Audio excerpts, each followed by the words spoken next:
नमस्कार, स्वागत है आप सभी का रिसर्च भोजपुरी में। आपको बता दें, बहुत दिनों बाद खेसारी लाल यादव जी और काजल राघवानी जी का जोड़ी देखने को मिला है।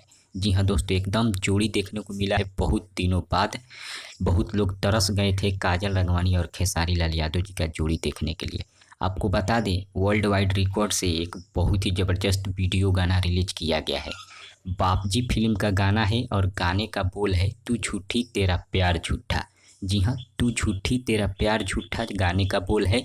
और इस गाने को लिखे हैं यादव राज जी और म्यूजिक दिए हैं ओम झा जी।